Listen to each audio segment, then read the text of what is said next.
The educational materials presented here were developed by students and faculty of the Department of Food Science and Human Nutrition at Iowa State University. Funding for this project was provided by grants from the American Cancer Society Midwest and the Lance Armstrong Foundation. The materials are intended for educational use and are not meant to provide medical advice. We welcome your feedback about these materials. Please use the evaluation survey link on the homepage to provide your comments and suggestions. Protein. During this presentation, we will talk about many aspects of protein, from why we need it to tips on how to make good choices. To begin, proteins are made up of amino acids. Different amino acids come together to form different types of protein. Protein is needed in the body for many reasons, most commonly for growth, as well as tissue replacement and maintenance. As previously mentioned, proteins are made up of amino acids. There are two types of amino acids, essential and non-essential. True to their names, non-essential amino acids can be synthesized by your body, and therefore it is not essential to get them from your daily diet. The other type of amino acid are essential, which means it is necessary to get them from your diet. Taking what we've learned about essential and non-essential amino acids, we can now discuss two more categories of protein. The categories are complete and incomplete proteins. A protein is considered complete when it contains all of the essential amino acids. Common sources of this type of protein are animal sources, such as meat and milk. Incomplete proteins, therefore, are proteins that lack one or more of the essential amino acids. Common sources of this type of protein are most vegetable proteins. Another type of protein that also exists are complementary proteins. Complementary proteins consist of two or more incomplete proteins that, when mixed together, form a complete protein. A classic example of this is rice and beans. Separately, they lack specific amino acids that are necessary, but together they provide a complete protein. Protein is found in many foods.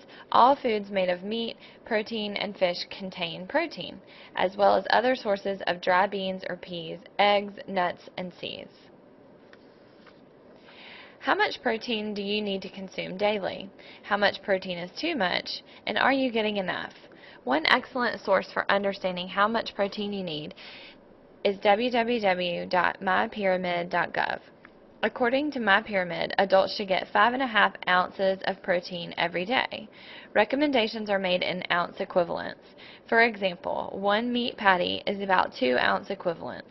All foods have an ounce equivalent, and once they are learned, all you have to worry about is getting 5.5 of them each day. Listed here are some other examples of common foods and their ounce equivalents.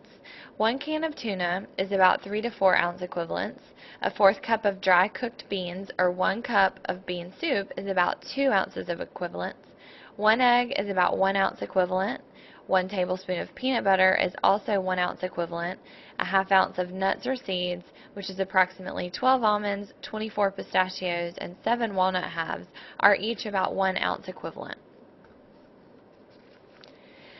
Here's some tricks to remember how much of different foods equal an ounce equivalent. Remember to pay attention to the thickness of the example as well as the size. 1 ounce of meat is approximately the size of a matchbox. 3 ounces of meat is about the size of a deck of cards or a bar of soap. This is the recommended portion for a meal. 8 ounces of meat is about the size of a thin paperback book. 3 ounces of fish is about the size of a checkbook. 1 ounce of cheese is about the size of 4 dice. And 2 tablespoons of peanut butter is about the size of a ping pong ball. You don't have to eat meat in order to get enough protein in your diet. This is a short list of vegetarian sources, and depending on the type of vegetarian you are, you may want to avoid several of these. Eggs for the ovo-vegetarians, beans, nuts, nut butter such as peanut butter or almond butter, peas such as chickpeas, cowpeas, lentils, or split peas, and soy products which include tofu, tempeh, and veggie burgers. This is a list of some tips for making good choices of protein sources. Be sure to choose lean cuts of meat such as round steak, tenderloin, boneless, skinless chicken breast, and ground beef that is at least 90% lean. Trim visible fats from meat and poultry before cooking. Skip or limit the breading on meat, poultry, or fish. And when cooking meat, broil meats and use a small amount of oil with sautéing or frying. Here's a picture of a nutrition facts label. This is simply to show you where you can look on a nutrition label to find protein. You will notice that protein is listed in grams, and we have discussed protein needs in ounce equivalents. Roughly 7 grams is equal to 1 ounce equivalent. In summary, protein is needed in the body for growth, tissue repair, and tissue maintenance. There are different categories of proteins, which include complete, incomplete, and complementary. Sources of complete protein are meat and milk, and most sources of incomplete protein are vegetables such as nuts, seeds, beans, and peas. Complementary proteins are combinations of incomplete protein that, when combined, make a complete protein, such as rice and beans. It is recommended that adults get 5.5 ounce equivalents of protein each day. Remember to choose lean sources of meat and use healthy cooking methods to meet your protein needs.